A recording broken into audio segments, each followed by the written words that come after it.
we are playing with the Imagine, Marianne and I are, and I want to share with you how I was able to make this cute little froggy card. So it's one of the images off of the Nursery Tales, but Nursery Tales isn't just for babies. You can make cute little things with it, including birthday cards and things like that. So, but there is a little trick to how to get him to cut out and layer with the background and everything. So here we go. I'm going to show you how to do it. Alright, here's Nursery Tales. Now the images from Nursery Tales are really cute, already pre-designed images that you could print out as one piece or you can print them out in layers. And so what I did was I found this cute frog and decided to print him out in layers. I thought he was cute, but I didn't want the water or the lily pad stuff around him. I just wanted the frog and the little dragonfly.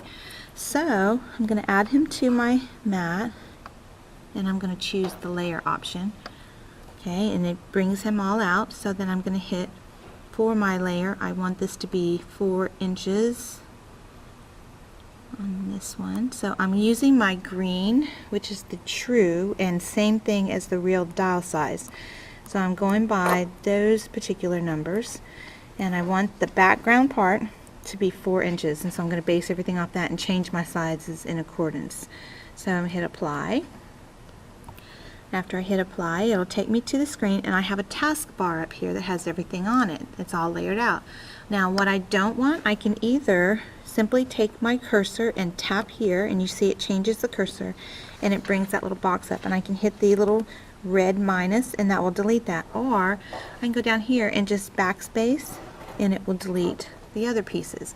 So that leaves me 3 pieces. I have my frog, I have the dragonfly, and I have the background.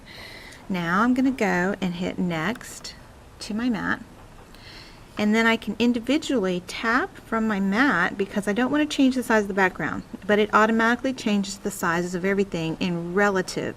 Well, I don't want it to be relative because I want to make it different.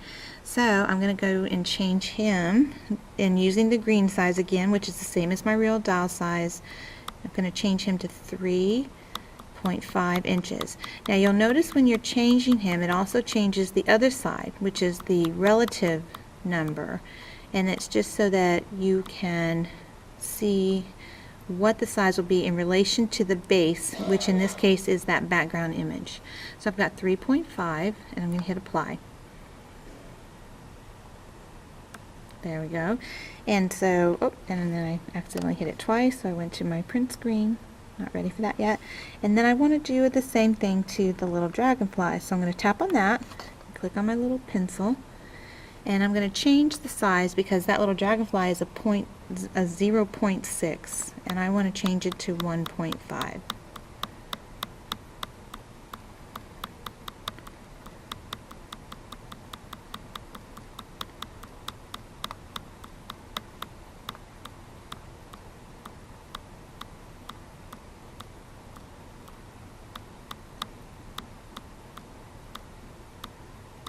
There we go. And I'll hit apply. And there are my pieces. Now next I want to go back because I'm going to add my actual background.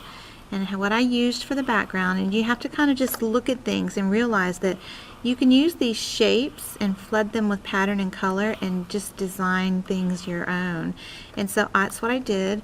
In this particular case, I wanted to use this particular pattern because I like the tiny little scallop edge around it, and so I'm going to take that and I'm going to actually layer it out because what I want is I want that one right there. So I'm going to apply, and I want that solid color scalloped edge, and so here it is.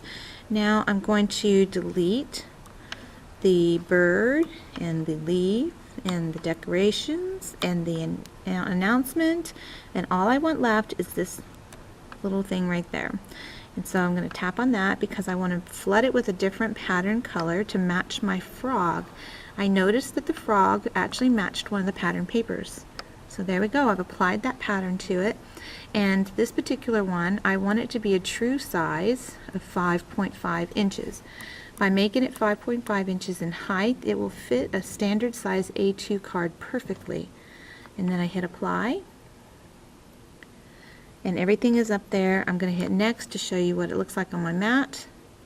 There we go. So I've got my little dragonfly, my background, there's my background, the pattern background, and then the little frog that's going to match it. And now I can go and cut it all out to assemble. It's that simple.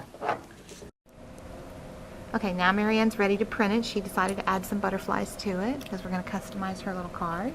So she's got it in there, and then we hit print. She is putting pressure on it. There we go, it's taping it in. There. Yeah, and preparing to print off. We'll be back in a minute when it's all done.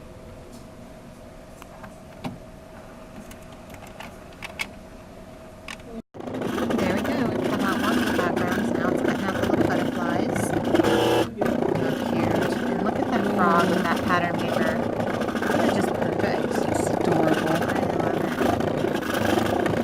Let's watch him go down to the frog.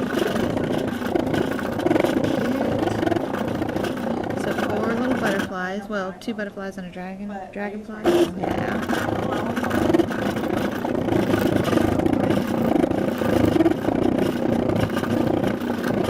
Perfect size for this project. You'll have a few extras to put on the envelope. Okay, now it's thinking about it. It's going to jump down and cut out our frog.